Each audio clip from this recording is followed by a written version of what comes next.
Hi there, welcome to JOGA, splits pose, monkey pose.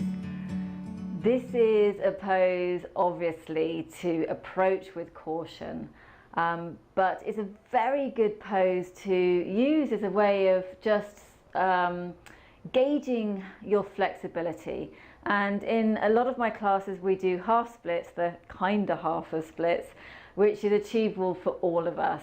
But I'm recently starting to encourage my students just to explore the other half. I'm not asking them to go into splits, but just to see, just to gauge if they are getting more flexible. It's a great stretch for the legs, a really big stretch for the legs, hamstrings and your hip flexors. And like I said, it's one where you don't want to rush and just explore and play and see where you want to go with it. We'll start in the kinda half of the splits of monkey, and then we'll see how we transition to go a little bit deeper.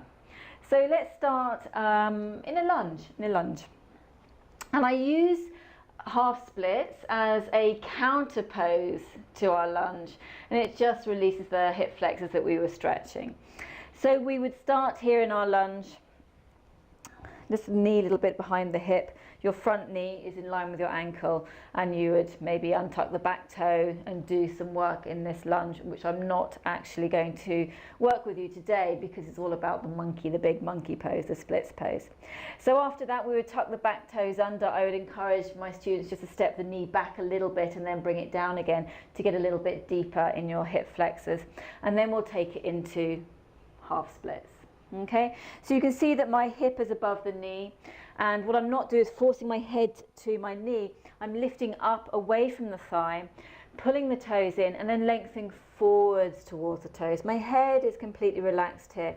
I'm not trying to force head to shin or anything like that. It's all about lengthening forwards, and I'm pulling my front toes back and pulling my hip back as I lengthen forwards. Now this is, like I said, the kinda half of the splits. And if you want to explore the other half, then your front heel, you just slide it forwards a little bit, and then the back knee, walk it back a little bit. And this might be enough, in which case, breathing here. You might find at this point a little bit of support, and I've just, if I can grab them here, got myself some blocks. And if you're at this level, just sitting on a block here means you can start to just sort of even off your hips a little bit and work the hamstrings of that front leg. And at this stage, I would suggest that you keep those back toes tucked under so you have some support.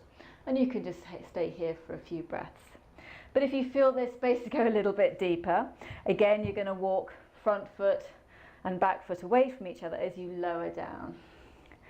And once you get the hips down, now maybe be the time maybe to untuck the back foot.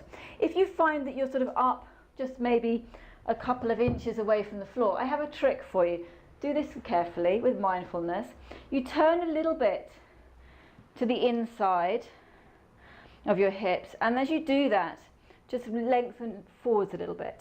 And as you do that, gently step that back foot back just a touch, and then turn forwards again and see if you can go a little bit deeper. And you might find you can do that a few times just to push the hips forward, step that back foot back a little bit more, and then come forwards and see where you're at with that. And once you're in the pose, lengthen up through the spine, relax the shoulders, enjoy the challenging stretch. To come out as controlled as possible, push into your fingertips, or if you've got blocks, use those. Slide the heel towards you safely, and then you can come back into your lunge. Really, really carefully, these big stretches. And then you might just want to hug your knees in afterwards just to relax the muscles. Big pose, not one to be forced, one to take your time in and just gauge your flexibility and see where you can go with it. Enjoy the journey. Namaste.